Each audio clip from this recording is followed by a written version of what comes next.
Racist cop kicks black billionaire out of a VIP lounge. Minutes later, his boss arrives and fires him. At one of the most exclusive lounges in JFK Airport, a simple misunderstanding turned into a shocking display of prejudice. A security officer's snap judgment led to an unforgettable encounter with consequences no one saw coming. A billionaire humiliated, a career ruined, and a twist that flipped everything upside down. Stay tuned, because this isn't just a story about justice. It's a powerful reminder of how karma works in the most dramatic ways. Before we dive in, don't forget to hit that subscribe button and turn on the notification bell. You won't want to miss stories like this one that leave you thinking long after they're over. Let's get into it. The Delta Sky Club at JFK International Airport was a world removed from the chaos of the terminal.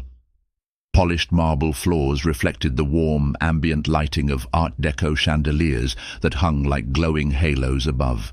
The faint notes of a smooth jazz melody drifted through the air, blending seamlessly with the gentle clink of champagne glasses and the low murmur of refined conversation.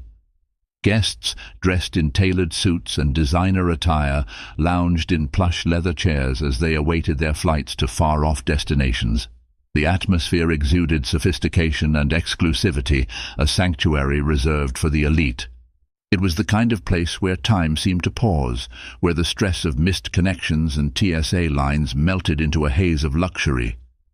But beneath the serene facade, a faint tension simmered, invisible yet tangible, like the calm before an approaching storm. The glass doors of the lounge hissed open, and David Carter stepped inside. He moved with a quiet confidence, his tall, lean frame dressed in a simple black hoodie, dark jeans, and scuffed sneakers. To the untrained eye, he might have looked out of place among the sea of perfectly tailored suits and glimmering Rolex watches. But to those who paid closer attention, the sharp, intelligent eyes that took in every detail of the room, the calm authority in his posture, it was clear that David Carter belonged. He carried a sleek leather backpack over one shoulder, its understated design betraying its hefty price tag. In his hand, he held a smartphone that occasionally lit up with notifications. David swiped through them briefly as he approached the reception desk, offering a polite smile to the petite woman behind the counter. Emily Lee, the lounge manager, straightened her uniform as David approached. Her nervous energy was evident in the way her hands fluttered slightly as she greeted him. "Good evening, sir," she said, her voice polite but tinged with uncertainty. "May I see your membership card?" David nodded, reaching into his pocket to retrieve a sleek black card embossed with the Delta Sky Club Platinum insignia. He handed it to her with a quiet assurance that seemed to put her at ease. Emily scanned the card with her tablet, her screen flashing a green checkmark almost instantly. Her eyes widened slightly when she saw his name. David Carter. The name felt familiar, though she couldn't immediately place it. "Thank you, Mr. Carter. Please enjoy your stay." David offered her a gracious nod before moving further into the lounge. He chose a seat by the large floor-to-ceiling windows that overlooked the sprawling tarmac. The faint glow of the city skyline in the distance framed the steady rhythm of planes taking off and landing. Setting his backpack down, David pulled out his laptop and began typing, the soft glow of the screen illuminating his face. From his post near the entrance, Officer Tom Bradley watched the scene unfold.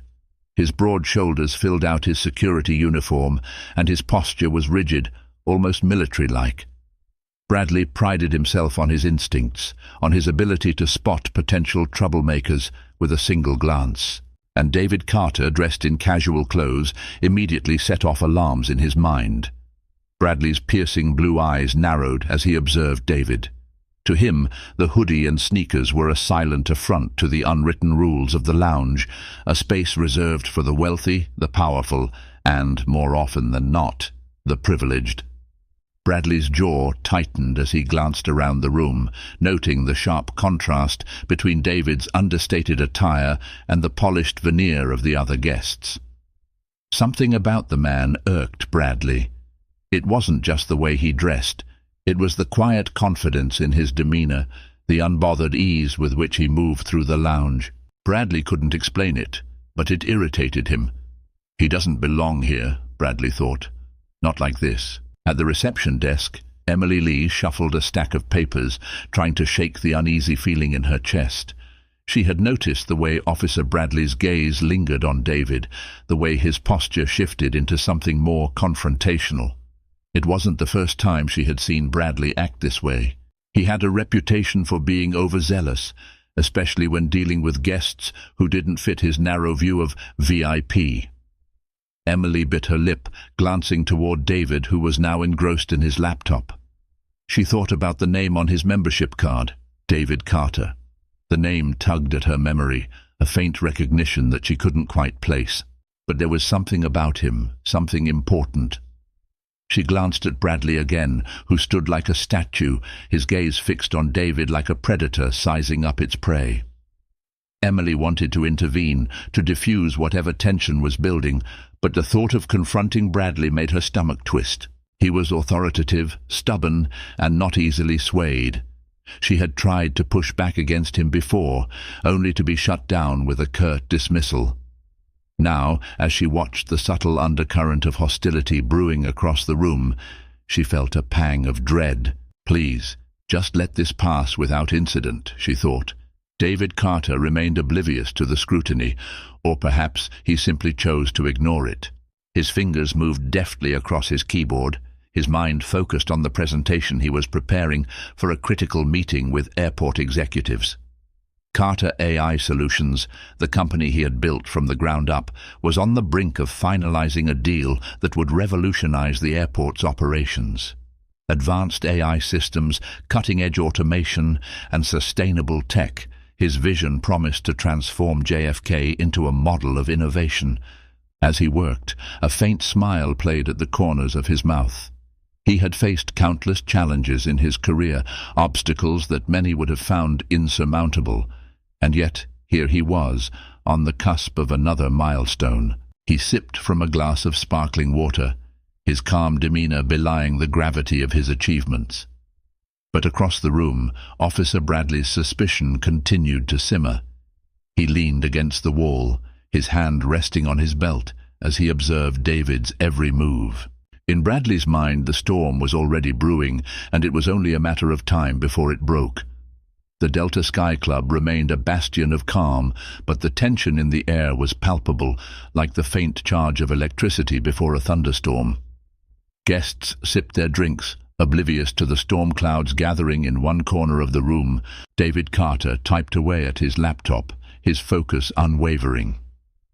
Officer Bradley stood like a sentinel, his gaze sharp and unyielding, and Emily Lee, caught in the middle, felt the weight of an impending confrontation pressing down on her shoulders. The stage was set, the players were in position, and as the minutes ticked by, the calm of the lounge teetered on the edge, ready to shatter at the slightest spark.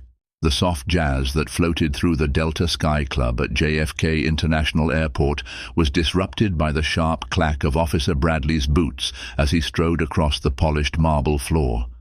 His rigid posture, squared shoulders, and purposeful steps commanded attention, but it was his sharp gaze, fixed on David Carter, that hinted at the storm brewing beneath his professional veneer. David, seated by the expansive windows, seemed oblivious. His fingers moved steadily across his laptop keyboard, the faint glow of the screen reflecting off his glasses. He sipped from a glass of sparkling water, his demeanor calm and composed, despite the growing scrutiny from across the room. Bradley stopped just short of David's table, his imposing figure casting a shadow over the seated man. He crossed his arms, the leather of his belt creaking softly as he shifted his weight.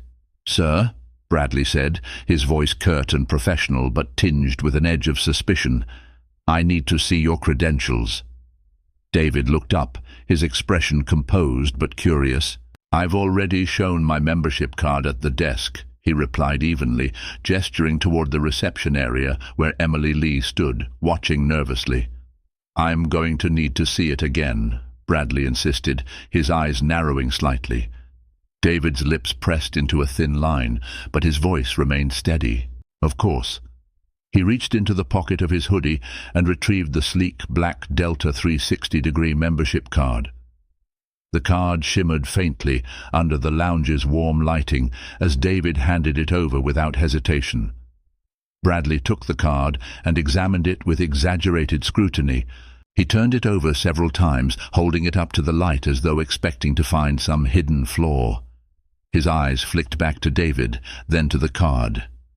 "This doesn't look right," Bradley said, his tone growing more pointed. "Where'd you get this?" David blinked, his expression unchanging. "It's my card," he said simply. "You're welcome to verify it." Bradley's lips twisted into a faint smirk. "We don't get many Delta 360-degree members dressed like you," he remarked, his voice loud enough to carry to nearby guests. A few heads turned, subtle but curious. "What do you do? Win the lottery or something?" David sat back in his chair, folding his hands in his lap. His calm demeanor didn't waver, but there was a subtle shift in his posture, a quiet assertion of dignity.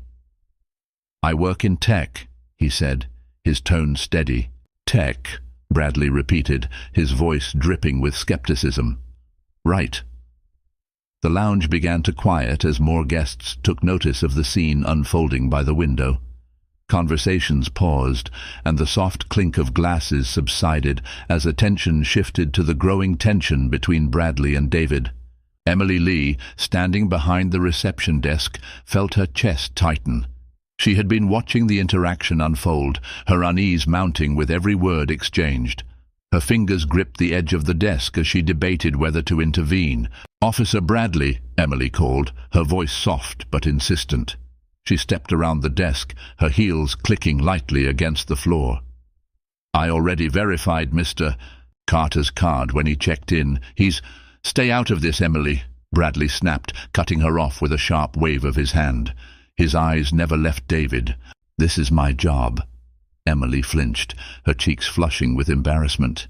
She hesitated, her gaze flicking between Bradley and David before stepping back reluctantly.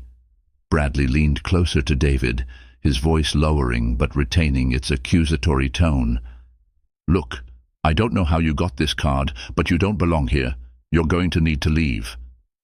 David's calm facade held, though his jaw tightened slightly. He rose slowly from his chair, his movements deliberate and composed.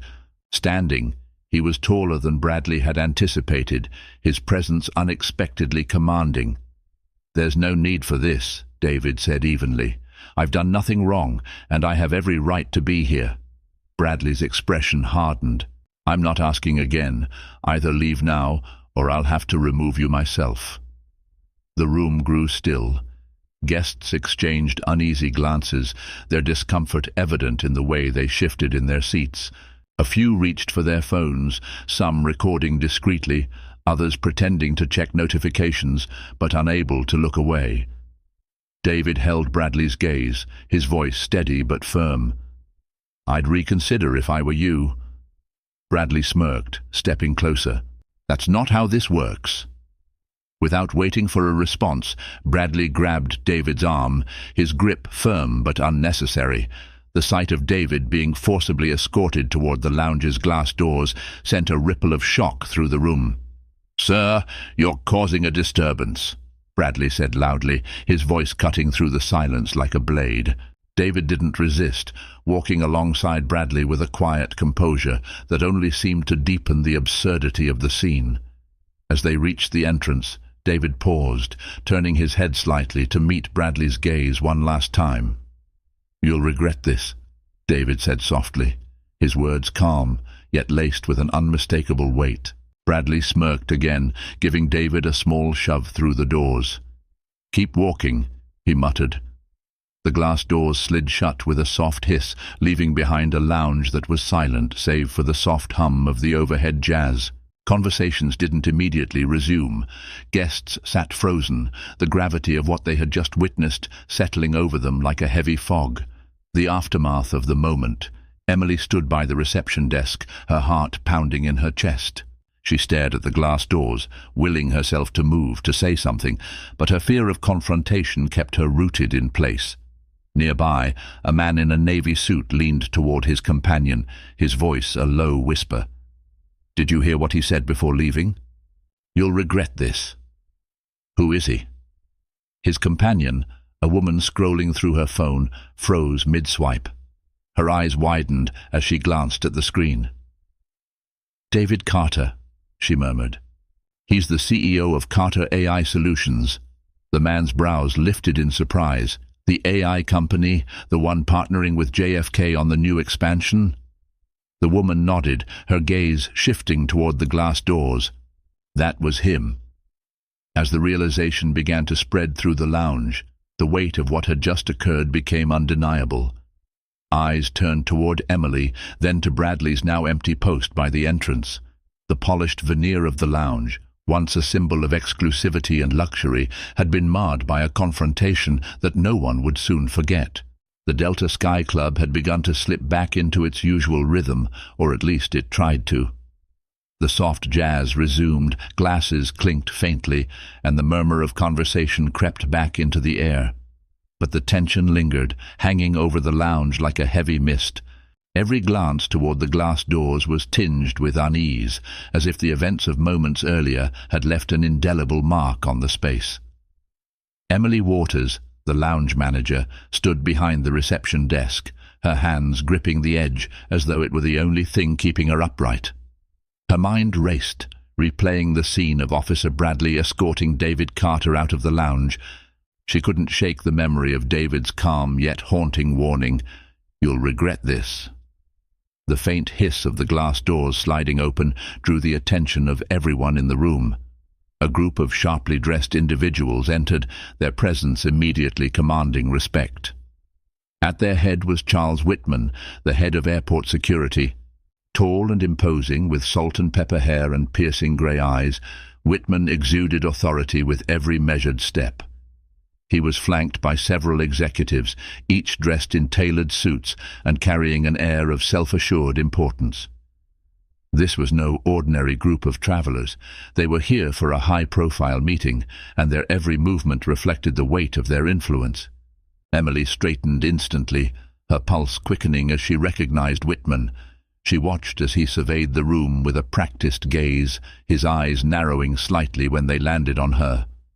"Miss Waters," Whitman said briskly as he approached the desk. "I'm here for the meeting. Is Mr. David Carter in the lounge?" The question struck Emily like a lightning bolt. Her mouth opened, but the words refused to come out. She glanced nervously toward the glass doors, then back at Whitman. "Well?" Whitman pressed, his tone sharper now. Emily swallowed hard. "There was an incident," she said hesitantly, her voice barely above a whisper. Whitman's expression darkened. "What kind of incident?" "Officer Bradley," Emily began, but her words faltered under Whitman's intense gaze. "He escorted Mr. Carter out. He thought, he assumed, Mr. Carter didn't belong here." Whitman's face froze, his jaw tightening as the weight of her words registered. The executives behind him exchanged concerned glances, murmuring quietly among themselves. "Are you telling me," Whitman said slowly, his voice cold as steel, "that Officer Bradley removed David Carter, the CEO of Carter AI Solutions, from this lounge?" Emily nodded, her cheeks flushing with embarrassment. "Yes, sir." Whitman closed his eyes briefly, pinching the bridge of his nose as though trying to stave off an oncoming headache. When he spoke again, his voice was low, but filled with barely contained anger. "Where is Bradley now?" Before Emily could answer, the glass doors hissed open again. All heads turned toward the entrance, and the room collectively held its breath. David Carter walked back into the lounge, his stride unhurried but purposeful. His expression was calm, almost serene, but there was an undeniable air of authority about him now. Behind him, two members of his private security detail followed closely, their tailored suits and earpieces making their roles unmistakable. Beside them was a Delta executive, a man with an anxious demeanor who seemed acutely aware of the gravity of the situation. The room fell silent, the hum of conversation and jazz evaporating in an instant. Every eye was on David as he approached, his calm gaze sweeping over the room before landing on Whitman. Whitman stepped forward immediately, his demeanor shifting from stern authority to genuine respect. "Mr. Carter," he said, his voice steady but contrite, "I owe you a profound apology. I've just been informed of the disgraceful treatment you received, and I assure you it will not go unaddressed." David regarded him for a moment, his expression unreadable. Then, with a faint nod, he said, "Thank you, Mr. Whitman. I trust you'll handle it." Whitman turned to the Delta executive, who looked as though he wanted to sink into the floor. "Is there anything you'd like to add?" Whitman asked, his tone sharp. The executive cleared his throat. "Mr. Carter, I can't apologize enough for what happened. Please know that this does not reflect our values as a company. We are committed to making this right." David raised a hand, cutting him off gently but firmly. "I'm not interested in apologies," he said. "I'm interested in action. Let's ensure this doesn't happen to anyone else." As the exchange unfolded, the atmosphere in the lounge shifted dramatically. The other guests, who had watched the earlier confrontation with a mix of curiosity and unease, now looked at David with a newfound respect, some even with awe. Whispers began circulating. "That's him, David Carter, the guy behind Carter AI Solutions. Did you hear what Whitman said?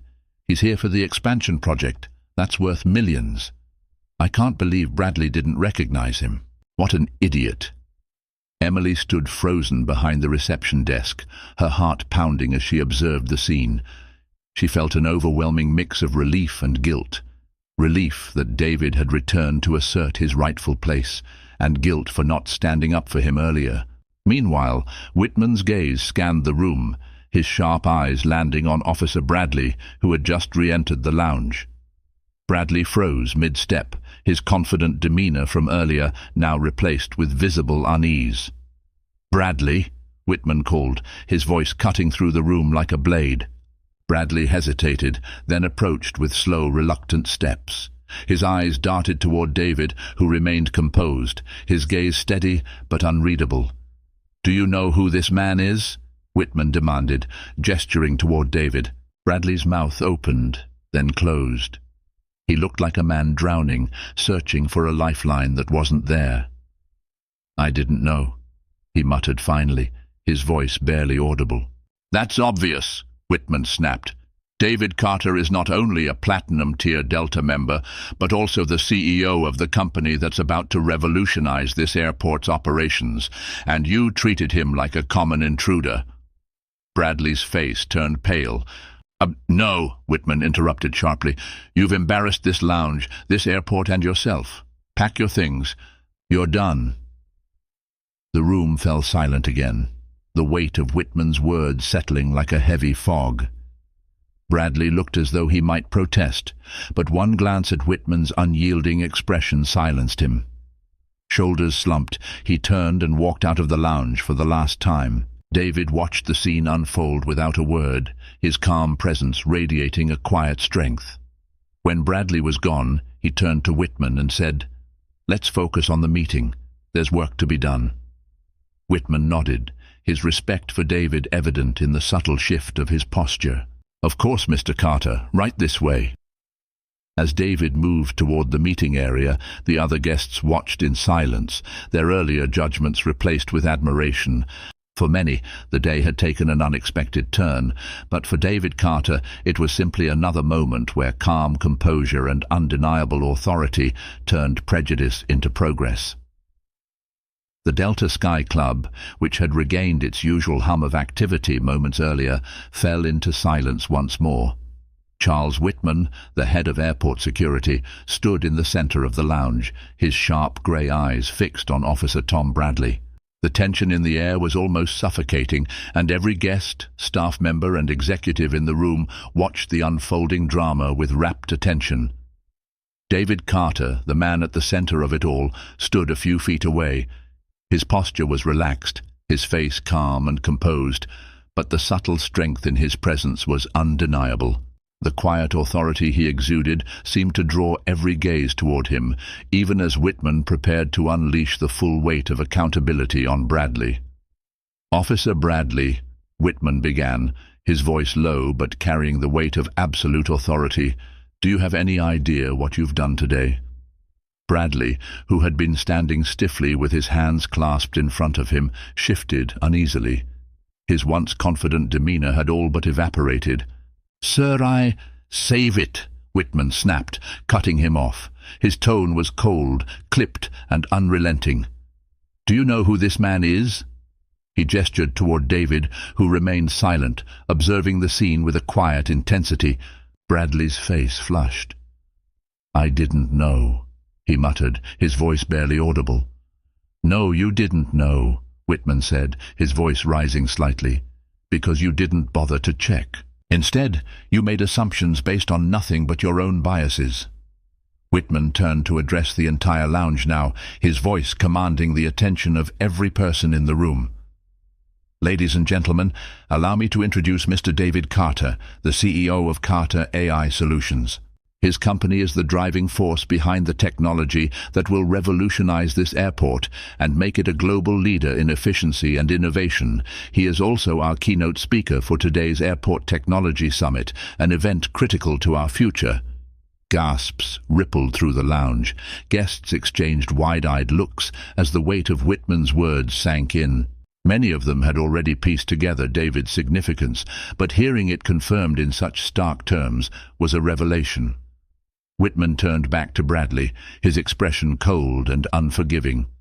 "You humiliated this man, a distinguished guest and one of the most influential figures in technology, in front of an entire room. And for what?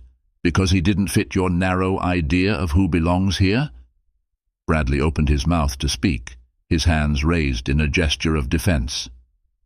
"Sir, I was just doing my job. I thought—" "You thought wrong," Whitman interrupted sharply, "and your actions go against everything this airport stands for." Whitman nodded toward a bystander seated near the lounge entrance, a young woman holding her phone.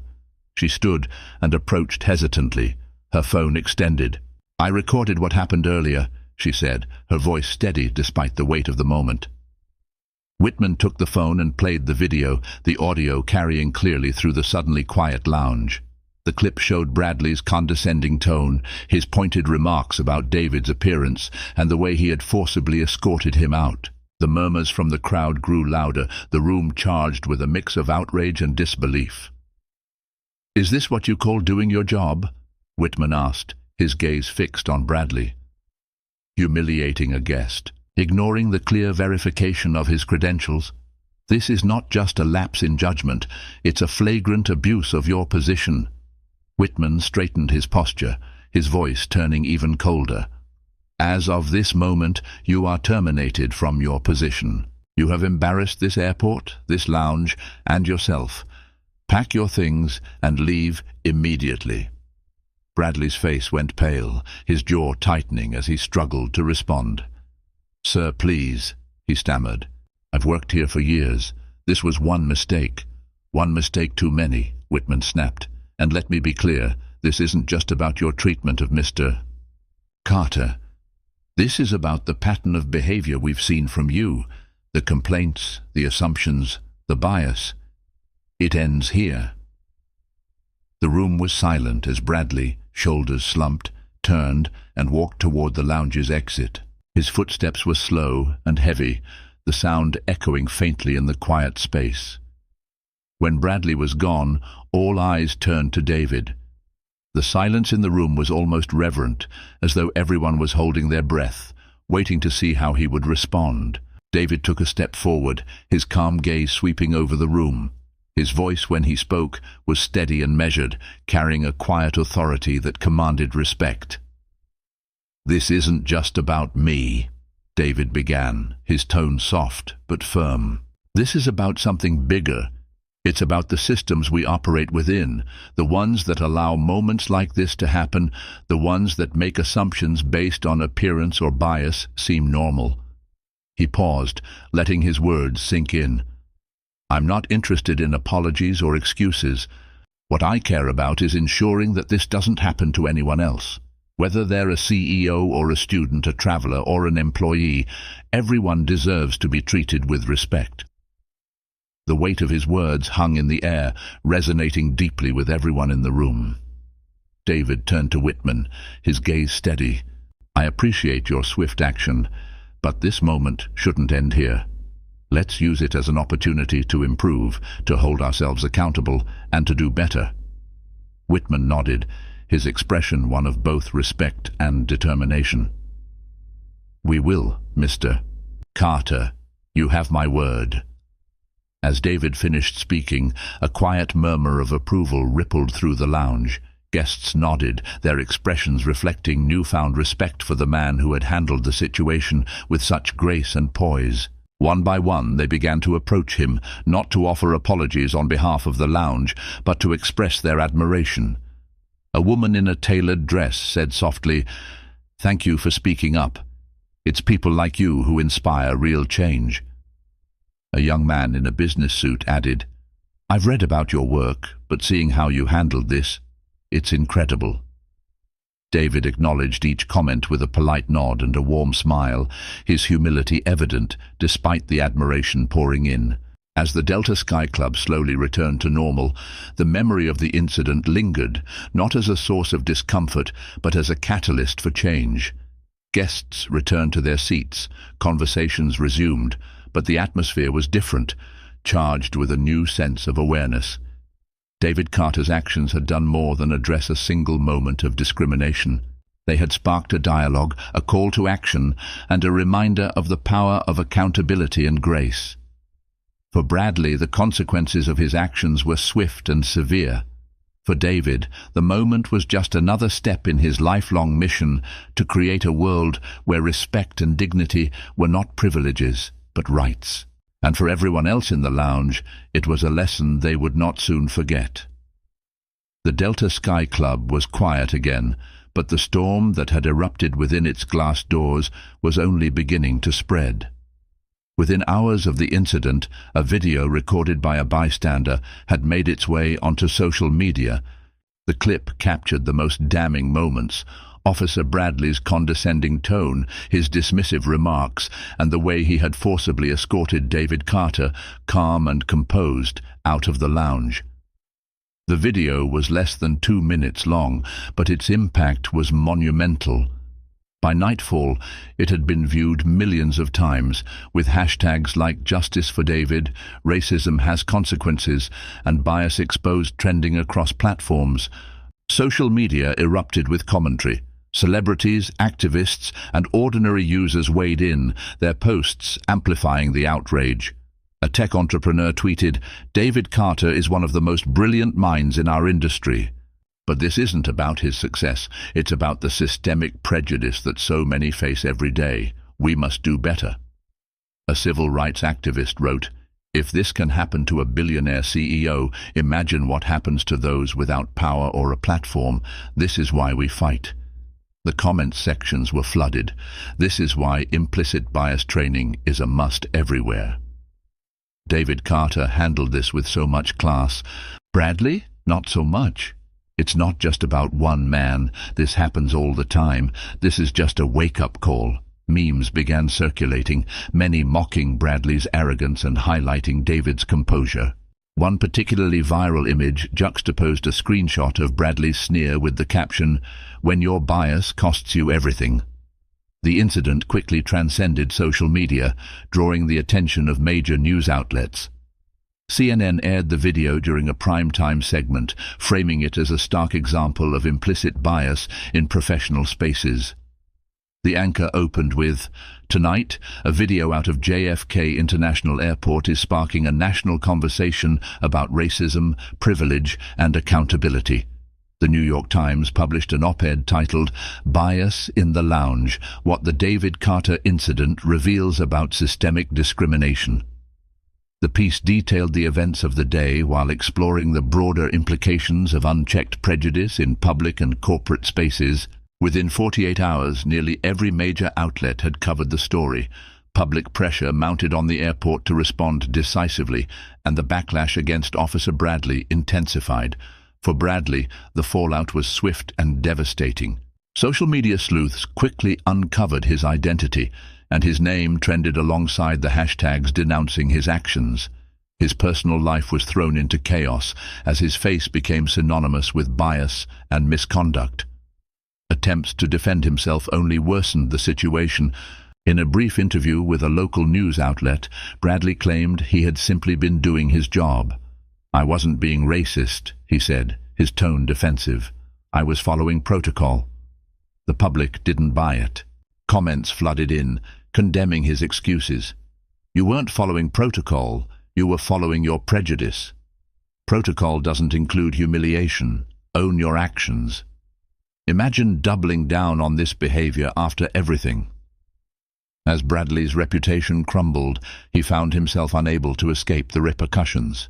Job applications were met with silence, former colleagues distanced themselves, and his personal relationships suffered under the weight of public scorn. Amid the chaos, David Carter chose to respond with the same grace and composure he had shown in the lounge. He declined interview requests, focusing instead on crafting a thoughtful statement that addressed the incident and its broader implications. Released through his company, Carter AI Solutions, the statement read, "This incident is not just about me. It is a reflection of the systemic biases that exist in many spaces, from airports to boardrooms. While I appreciate the outpouring of support, my hope is that this moment serves as a catalyst for meaningful change.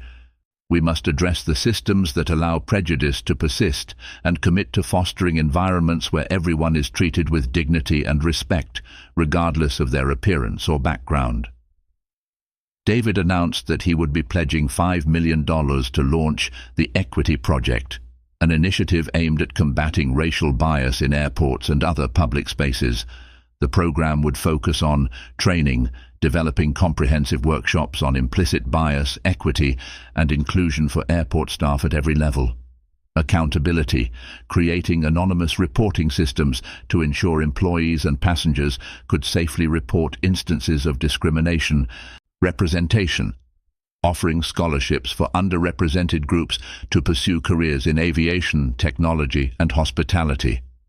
Awareness, hosting community forums to foster open discussions about bias and inclusion. In his statement, David concluded, "This is not about punishment. It's about progress. Let's use this moment to build a better, more inclusive future, together." David's announcement was met with widespread acclaim. Corporations, activists, and everyday people praised his leadership, hailing him as an example of how to turn adversity into an opportunity for growth and change. Major airports across the country expressed interest in partnering with the Equity Project, with several committing to adopt its initiatives. CEOs from other industries reached out, eager to replicate the program's model within their own organizations. On social media, the tone began to shift from outrage to optimism. Posts celebrating David's initiative flooded timelines. "Turning pain into progress. This is how you lead." David Carter isn't just solving the problem for himself, he's solving it for everyone. This is what real accountability and change look like. A lasting impact. The incident at JFK had begun as an example of prejudice, but through David's leadership, it became a turning point. The Equity Project not only addressed the immediate issues at the airport, but also inspired a nationwide movement toward inclusivity and accountability. For David, the experience reaffirmed his commitment to using his platform to drive meaningful change. And for the countless individuals who saw themselves in his story, it was a reminder that dignity and justice are worth fighting for. As David Carter continued his work, the Equity Project grew into a symbol of progress, a testament to the power of grace, determination, and the unyielding belief that every person deserves respect.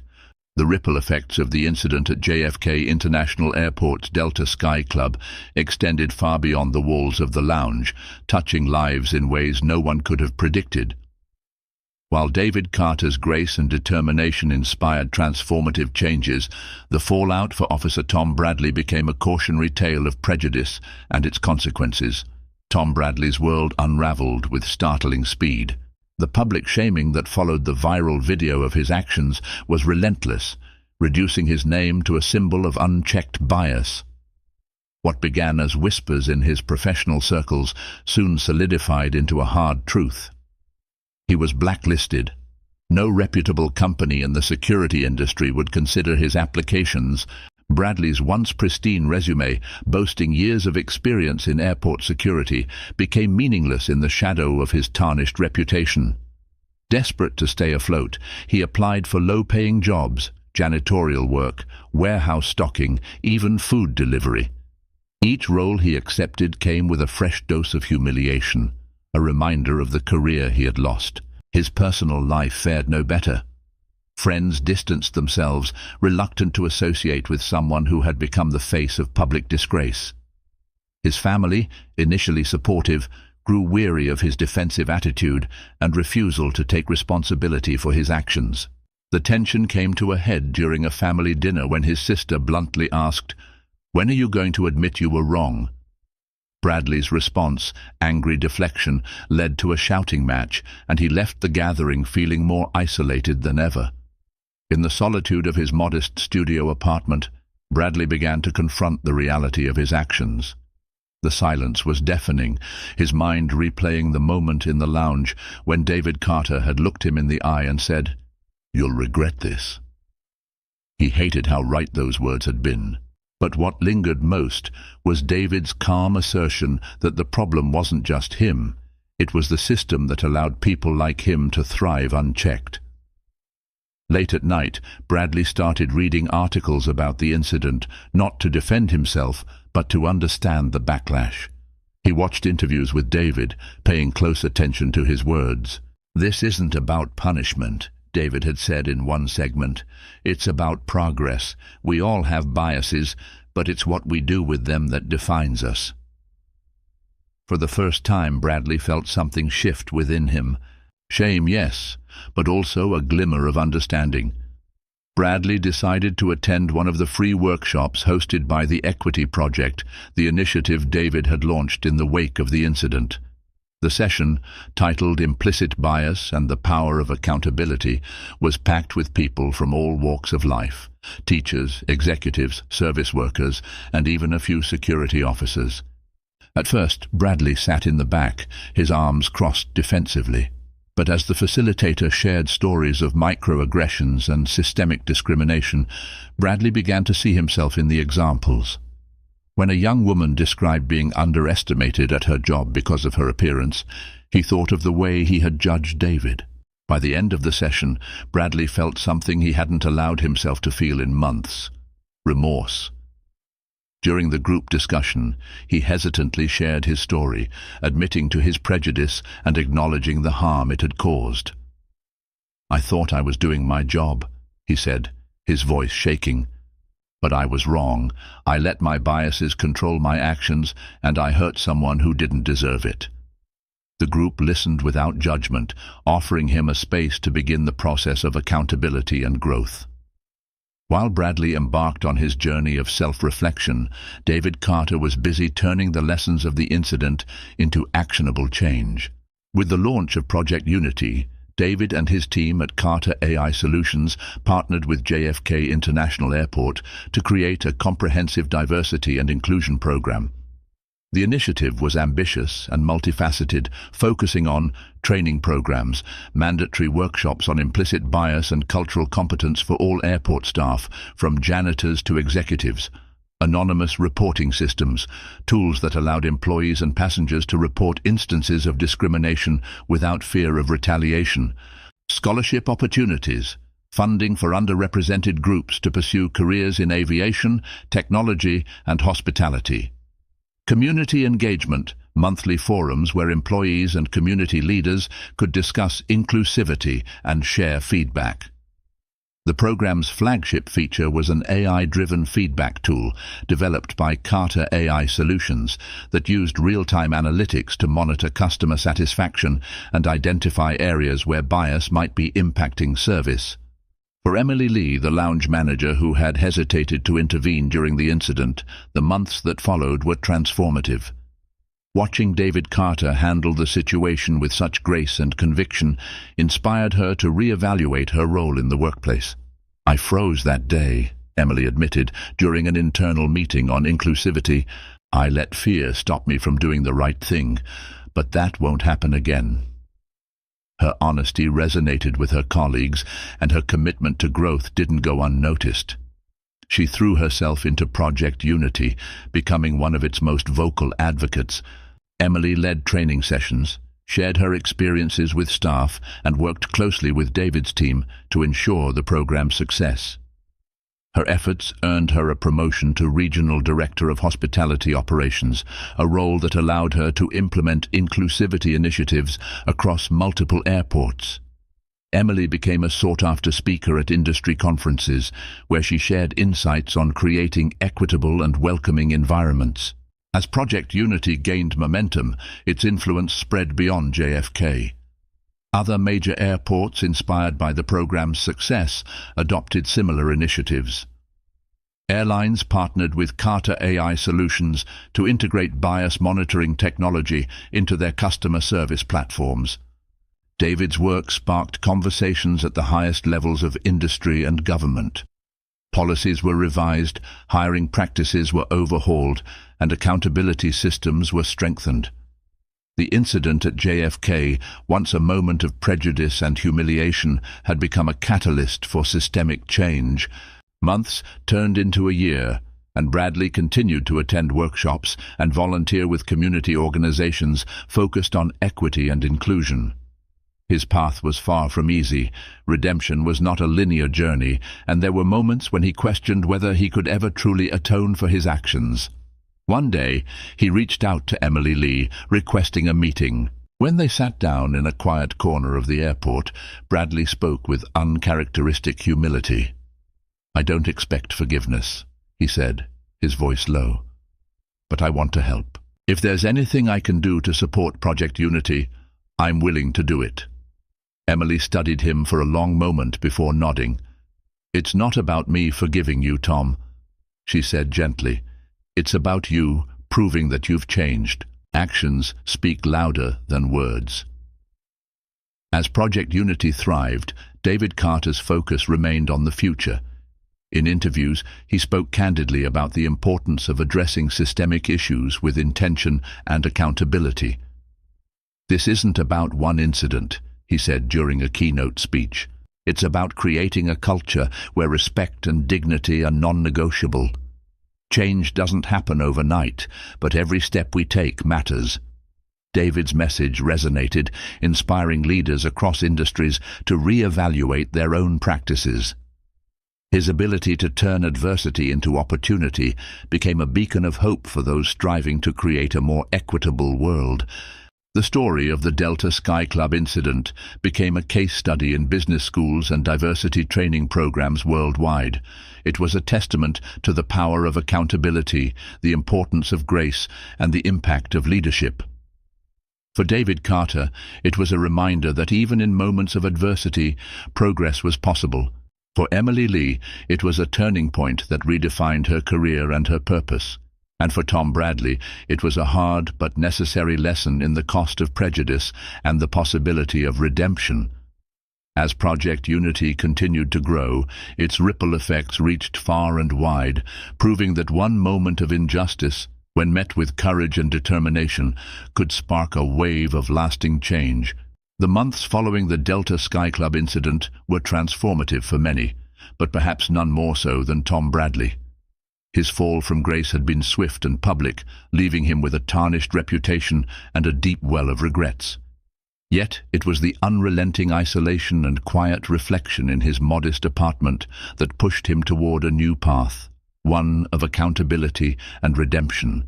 Tom Bradley spent his days volunteering at community centers and equity workshops. At first, his participation felt hollow, a way to ease his guilt rather than enact real change. But as he listened to the stories shared by those who had endured prejudice and bias, his perspective began to shift. He realized that understanding the harm he had caused required more than apologies. It required action. One evening, after a particularly moving session, Bradley sat in his small apartment and penned a letter to David Carter. The words came slowly at first, but as he poured his thoughts onto the page, they began to flow. "Mr. Carter," the letter began, "I don't expect forgiveness, but I feel I owe you an apology, not just for what I did, but for the harm I caused by acting out of ignorance and prejudice. I see now that my actions were wrong, and I'm working to understand the impact they had on you and others who faced similar treatment. If you'd allow me, I'd like to meet with you to learn how I can better support the work you're doing to create change. I want to help, not because I deserve redemption, but because I want to be better." Bradley didn't know if David would even read the letter, let alone respond, but he mailed it anyway. 2 weeks later, Bradley received an email from Carter AI Solutions. The message was succinct but clear. David Carter had agreed to meet with him. The meeting was arranged at a small conference room in one of the community centers affiliated with the Equity Project. When Bradley arrived, David was already there, seated at a simple table with a cup of coffee in hand. "Mr. Carter," Bradley said, his voice unsteady, "thank you for meeting with me." David gestured to the chair across from him. "Have a seat, Tom." Bradley sat, his hands fidgeting in his lap. I wanted to say I'm sorry for everything. I know I can't undo what happened, but I'm trying to make things right." David studied him for a moment, his expression thoughtful. "Why do you want to make things right?" he asked. The question caught Bradley off guard. He hesitated before answering. "Because I need to, not for my reputation or to feel better about myself, but because I hurt someone who didn't deserve it, and I want to make sure I never do that again." David nodded slowly. "That's a good start," he said. "But change isn't about what happens to you. It's about what you do next. The world doesn't need perfect people, Tom. It needs people willing to learn, willing to grow, and willing to stand up for others." Bradley's eyes met David's, and in that moment, he felt the weight of those words. "I'll keep learning," Bradley promised, "and I'll do whatever it takes to prove I've changed." David leaned back, his demeanor calm yet resolute. "Good. Then, let's start by focusing on what you can give back." Over the following months, Bradley became a regular volunteer at the Equity Project, working closely with marginalized communities to address systemic biases. He shared his story openly, using his mistakes as a teaching tool in workshops and forums. At one event, he told a group of participants, "I used to think my instincts were infallible, that I could tell who belonged and who didn't just by looking at them. But I was wrong. And I'll spend the rest of my life making sure others don't make the same mistake." His efforts didn't erase his past, but they built a foundation for a future where he could contribute meaningfully. While Bradley worked on rebuilding his life, David Carter continued to expand the reach of the Equity Project. Inspired by the overwhelming support for the initiative, David announced a new branch of the program focused on youth education, the Future Equity Scholars Program. The program offered scholarships to underrepresented students pursuing careers in aviation, technology, and public service. Its goal was not just to provide financial support, but to create a pipeline of diverse talent in industries historically dominated by homogeneity. At a press conference announcing the initiative, David spoke with his signature calm yet powerful presence. This incident wasn't just about one bad day. It was about the systems that allow those days to happen over and over again. We can't change the past, but we can shape the future. And that's what this program is about, creating better days for everyone. The event was attended by leaders from various industries, all eager to pledge their support. David's vision was no longer just a reaction to an incident, it had become a movement. Months after the press conference, David Carter stood on the tarmac of a private terminal at JFK International Airport. His company jet, gleaming in the sunlight, bore the sleek logo of Carter AI Solutions. As he prepared to board, a young staffer approached him hesitantly. She was dressed in a crisp uniform, her hands clasped nervously in front of her. "Mr. Carter," she called, her voice tentative. David paused, turning to face her. "Yes?" "I just wanted to say thank you," she said, her voice gaining strength. "Because of you, I got a scholarship through the Equity Project. I'm studying aviation engineering now, and it's all thanks to what you started." David's face softened into a warm smile. He extended his hand, and she shook it firmly. "I'm proud of you," he said. "Keep going. Every obstacle is just an opportunity waiting to be claimed." The young woman nodded, her smile wide and genuine. As David ascended the steps to his jet, he looked back at the bustling terminal behind him. It was a reminder of how far they had come, and how far they still had to go. Inside the cabin, his assistant handed him a tablet with updates on the Equity Project's progress. David glanced at the report, his smile deepening. The work was far from over, but the seeds of change had been planted, and they were beginning to bloom. The jet's engines roared to life, and moments later it lifted into the sky. For David Carter, the journey of creating a more inclusive and equitable world was just beginning, and for those inspired by his actions, it was a journey they were ready to join. And that's how one man's bias led to a life-altering lesson. This isn't just a story about a billionaire standing up against injustice. It's about accountability, progress, and the reminder that every action has consequences. What do you think about how it all unfolded? Should the punishment have been harsher, or was justice served? Let me know your thoughts in the comments below. And if you enjoyed this story, don't forget to hit that like button, share it with your friends, and of course, subscribe to the channel. Turn on the notification bell so you never miss powerful stories like this one. Thanks for watching, and I'll see you in the next video.